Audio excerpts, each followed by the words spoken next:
kita renungi nikmat Allah kepada kita, baik nikmat Allah yang diberikan ke dalam diri kita atau nikmat Allah yang diberikan kepada sekitar kita untuk menunjang kehidupan kita. Kita renungi nikmat sihat, renungi nikmat rezeki, renungi nikmat penglihatan, renungi nikmat pendengaran. Kita kalau membayangkan kayak apa susahnya orang yang kadang mendengar itu.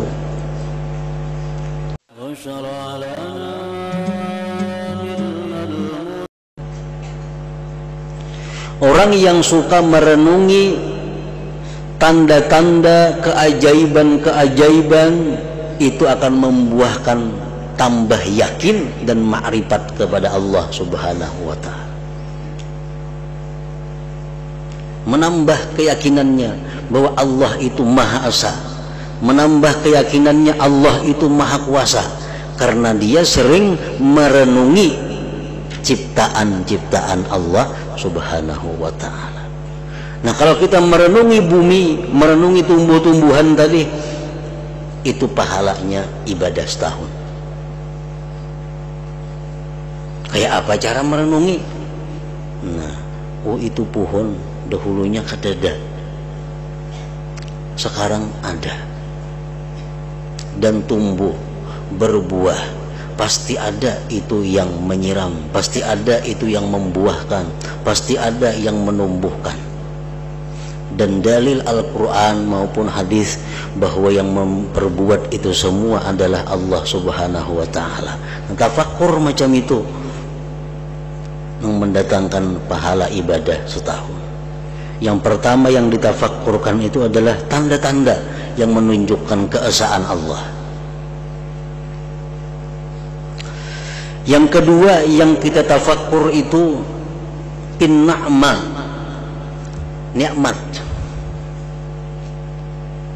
Kita renungi nikmat Allah kepada kita, baik nikmat Allah yang diberikan ke dalam diri kita atau nikmat Allah yang diberikan kepada sekitar kita untuk menunjang kehidupan kita.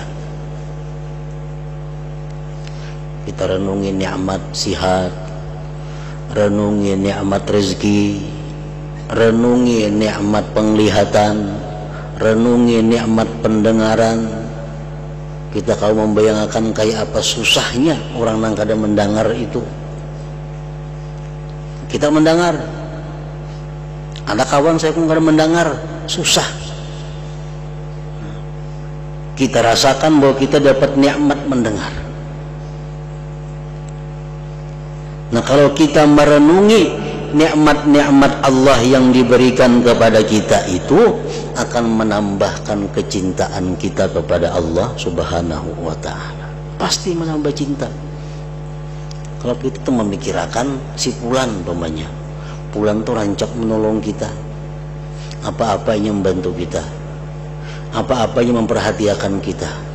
Kita sakit ingin mengobati kita, kita kesusahan ingin memberi makan kita.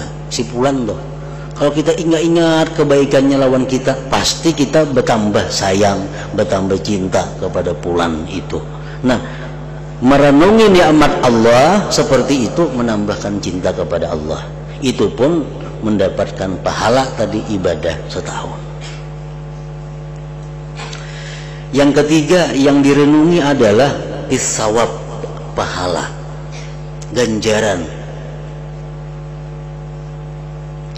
Kita memikirkan, merenungkan sebuah hadis yang sahih daripada Rasulullah sallallahu alaihi wasallam. Orang yang sembahyang 2 rakaat sunat subuh, dia akan mendapat pahala yang nilainya lebih baik daripada dunia dan isinya. Nah, coba kita merenungi itu, dunia dan isinya lebih baik daripada itu diberikan Allah kalau kita mampu sembahyang sunat 2 rakaat sunat subuh. Nah, bila kita merenungi itu menumbuhkan kesukaan, kekuatan, kerajinan untuk ibadah. Nah, kita kalau membayangkan Kayak apa dunia? Ada berlian, ada intan, ada emas, ada perak, ada macam-macam. Tapi kalau kita sembahyang 2 rakaat subuh, balasannya itu lebih daripada itu. Nah, yang keempat yang kita renungkan, yang kita pikirkan, bil iqab, siksa. Baik dalam Al-Quran, baik dalam hadis, bagaimana ancaman-ancaman orang yang durhaka kepada Allah. Orang yang kada sembahyang begitu masuk kubur langsung dihadang oleh ular besar. Orang yang kada berzakat diancam dengan disatum lawan hartanya. Hartanya diulah satum, dipirik manusia yang kada bersedekah itu dengan hartanya sendiri. Maka dalam neraka. Membayangkan, merenungi siksa-siksa Allah seperti itu membuat kita takut lalai. Mungkin kita berpikir stumat gitu memikirkan merenungi pahalanya maka ibadah setahun. Yang kelima yang kita renungi adalah ihsanullah ilal abdi wa jafa'ul abdi lillah. Kita renungi baiknya Allah itu lawan kita dan renggangnya kita bagi Allah. Allah setiap saat memberikan kepada kita macam-macam, sedangkan kita menghadapinya, melayaninya sangat jauh. Pantaskah kita nang macam ini dapat nikmat seperti ini? Sembahyang pada kekaruan, beribadah masih belum jelas, menuntut ilmu berapa kali ada, tapi dapat nikmat dari Allah luar biasa. Nah, itu berpikir macam itu membuat kita malu kepada Allah Subhanahu wa ta'ala. Nah, 5 hal itu nang patut direnungkan. Bila kita merenungkan nilainya tadi pahala ibadah setahun. Kemudian lagi ba'dul hukama tadi mengatakan jangan coba-coba berpikir merenungi 3 hal, karena ini akibatnya kada baik. Merenungi 3 hal ini bukan hanya dapat sesuatu yang kada disenangi Allah, jauh daripada dapat pahala. Jadi kada semua tafakur itu dapat pahala, kada. Tafakur dalam 5 perkara tadi bujur dapat pahala besar. Tapi ada 3 hal yang bila tafakur di situ bisa-bisa mendatangkan kejahatan.